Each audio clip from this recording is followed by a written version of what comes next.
Good evening, everybody. This is Dr. Sean Williams, and I'm with Campbellsville University and the Iowa Caucus team, coming to you from Davenport, Iowa, where we're getting ready to go through the well-anticipated Iowa Caucus.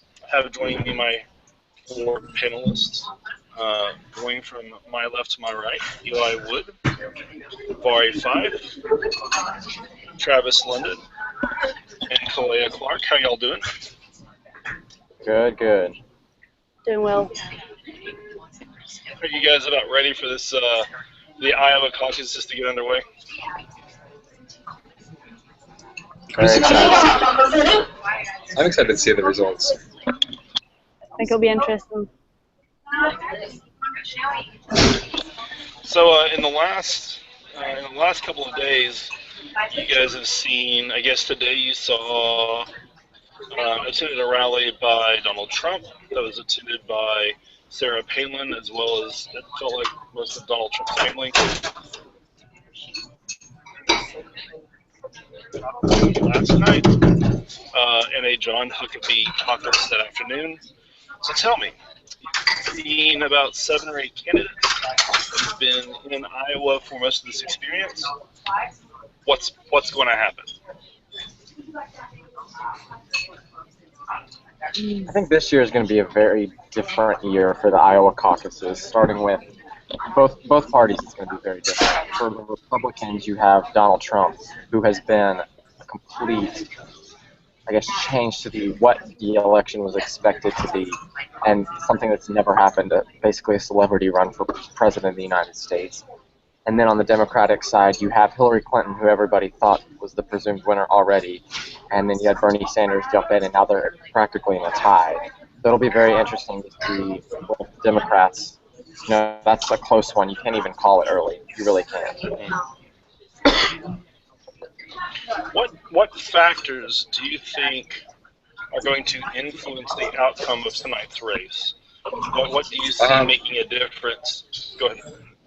I think definitely voter turnout is going to make a big difference because in the Republican Party, I think that if there's a high voter turnout, that'll favor Donald Trump, and if it is a high voter turnout for the Democratic Party, it'll favor Bernie Sanders.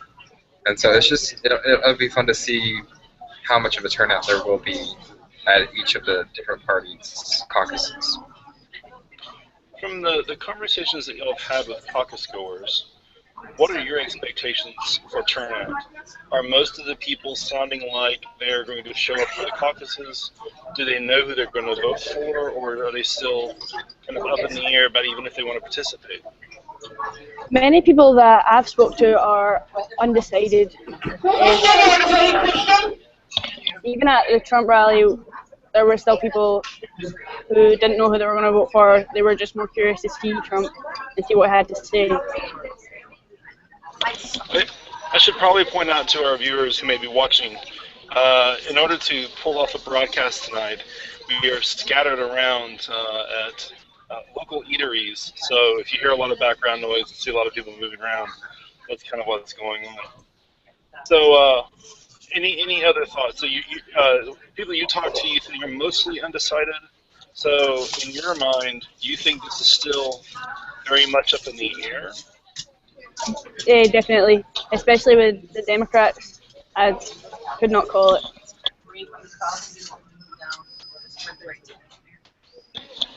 Ms. Clark, what do you think? You've been here for the last 4 days. Do you have any impressions? Do you think it's still up in the air, or do you think the decision's basically been made? All we have to do is let for people to show up and count the votes. I definitely think with the Democrats, it's going to be up in the air just because of how close the two are. I think it's up in the air for the Republicans actually who the top 3 are really going to be. Going back and forth. Possibly Trump or Cruz or Rubio or maybe Huckabee will come up and slide in. Who knows? We just won't know until votes are in. I think that for the Republicans, personally, I think that the people that say they're going to vote are swaying towards Trump. If they're undecided, I don't think they will vote for Trump. More of a Ted Cruz or a Rubio vote, I think. I think we discussed earlier that if there was someone supporting Trump, they'd be more willing to switch to a different candidate, but not vice versa. If they were supporting another candidate, someone wouldn't really want to switch and support Trump. I was communicating today with one of our I guess loyal followers who's been following us on Facebook as well as following us on Twitter, and he actually texted me an observation. He asked the question: if the Democratic Party and their viability rule was used by the Republican Party, do you think that this would have a tremendous impact on the outcome of the Republican race? And do you think that it would really increase the odds of a Rubio victory? What do y'all think?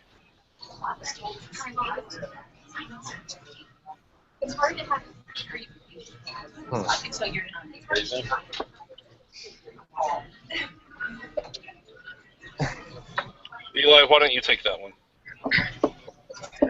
I think Rubio really, it's going to take something, I don't really know how to describe it, but Rubio has never been top in the polls in Iowa. It's been going back and forth between Trump and Cruz recently. But like Travis said, when people get to the polls, that's the real test. A lot of people, they say like 95% of people don't vote for in the polls who they said, in the caucuses who they said they were going to vote for before. I think it's going to be very interesting to see that the winner is not going to be, I can almost guarantee it'll be someone no one will ever guess would win. I mean, it could not be one of the top three candidates, or it could be.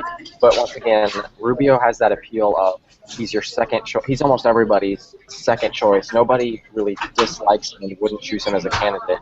So that kind of plays in his favor, especially when they go to the caucuses and someone talks them out of voting for one candidate. They're like, oh, who do I vote for now? And they may switch to a Marco Rubio vote.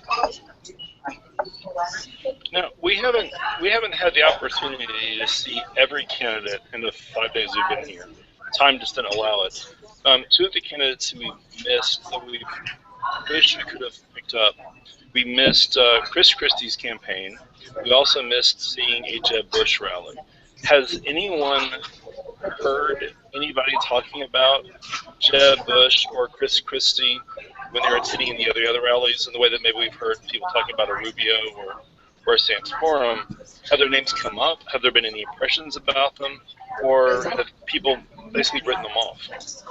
Well, I know today Chris Christie was in New Hampshire, and this is the day of the caucus, so I don't think that really shows. He's kind of doing that, okay, I got to go to New Hampshire now because it was the last day I'm going to move out. I think he knows he's not going to do very well in Iowa, so he's trying to put all his bets on New Hampshire. And so it could go well for him in New Hampshire, could not. No one really knows about New Hampshire. It's kind of a mystery. I haven't heard anything about Jeb Bush, apart from when Trump had something to say about him. That's all I've heard all week. The only Christie supporters I've seen were at the GOP debate we saw, and a bunch of them had like Christie sweatshirts on. Those are the only ones I've seen. Travis, how about you? Have you heard anything about Christie or Bush from any of the other caucus goers? I really haven't heard much about any of the other candidates. The only ones I really heard of we actually hit up. We heard some of Mike Huckabee, some supporters from him. A lot of people like Fiorina. They just didn't think she could win it, so they were wanting to throw their support behind someone else like Marco Rubio, who they think that maybe could win it if enough people supported. I want to backpedal real quick. The one good thing about this Democratic nominee is that they've narrowed it down basically to two, and so it's not a toss-up between 5 or 6 people. It's either going to be Hillary or it's going to be Bernie, and so it's just so close we can't tell really. But then the Republican Party has some different circumstances. And not much of a sense. I get the feeling that the polls and poll numbers are having a pretty big effect on this race, mostly because of what you just mentioned earlier, that people who have a sense that a Carson isn't doing well are saying we're not going to vote for Carson because we don't think he can win. There were Carly supporters who said we don't think that Carly can win, we're probably going to switch our vote to somebody else. Do you think that if there was some kind of a media blackout for the last 2 or 3 days, or at least no one was allowed to publish polls for the last 2 or 3 days, that we might have a different outcome for this election? I definitely think that that's playing a big part in who people are going to vote for, and that comes back to people's second choice, which was Rubio. So people that were going to vote for Carly or Ben Carson thinking, oh, they're not going to win, so I'm going to vote for Rubio. And I think that that's going to shock a lot of people. I think that there have been so many polls this year. There's almost a new poll out almost every day, and they're all saying completely different things. And I think that's another reason why this is such a big toss-up that no one really knows, because one poll is saying one thing, and there's another poll saying another thing. It just gets confusing after a while, and sometimes the viewers just don't even want to listen to the polls anymore because they don't believe them. I mean, the candidates surely don't.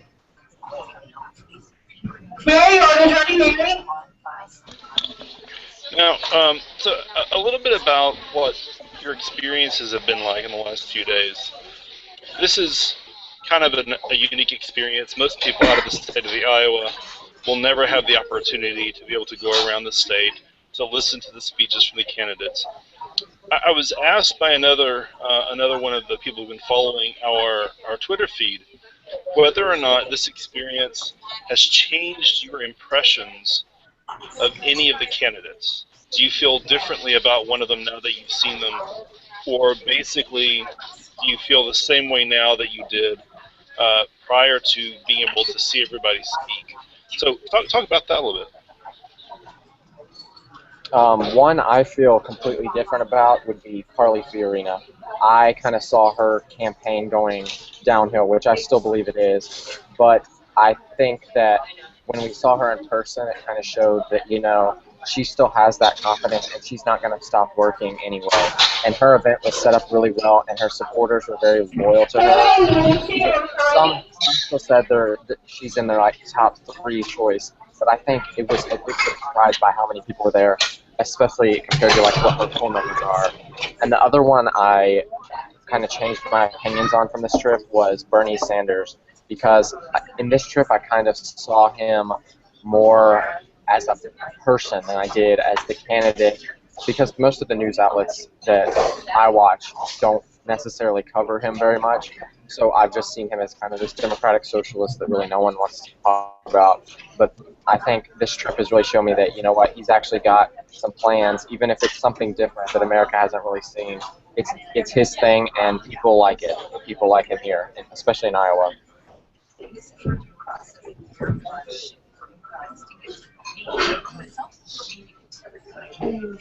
It was interesting to see Ben Carson, although I don't agree with many of the things he says.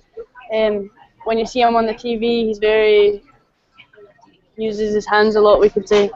But it was, in person, he was moving around a lot. He was very different than what you would expect to see, and that was pretty interesting.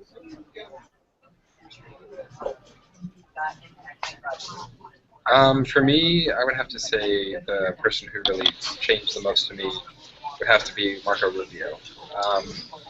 At the beginning of this race, I did kind of keep my eye on him because he kept outshining in the debates, I believe. And he just kept doing a great job, and so after seeing him and listening to him, being there with him, it feels a little bit more personal, I guess, and kind of does help me a bit more if I could. For me, it would definitely have to be Ben Carson.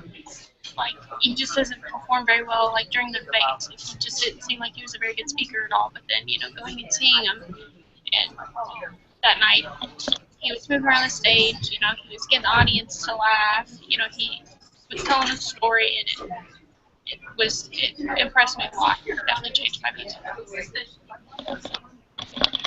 Yeah, and I think kind of like a couple of you guys, seeing Carson in person for me certainly changed my opinion about him. I'm not sure if, and this is true, I think, from talking to a lot of the other caucus goers or rally attendees. Many of them said very positive things about Carson, but few of them said, I want him to be president. They all seem to have these very positive feelings, even if thinking he would be a good leader wasn't one of them. Well, we are about an hour away from the opening of the caucuses here in Iowa. We are currently camped out in Davenport, Iowa, and are getting ready to disperse around to some of the local caucus sites, try to get a feel of maybe what's going on, who's showing up, and especially in the Democratic Party, to try to get a sense of what the support for Martin O'Malley might be, and how the liability rule might actually impact the outcome of this election. So keep an eye on this on Twitter and on Facebook. We still have another couple of hours to go before we have finished up our Iowa coverage. And then, like everyone else, we'll be tweeting and reporting about the results as they come in. So to everyone who might have watched these videos over the last couple of weeks, we greatly appreciate it. And keep in mind that we don't stop now.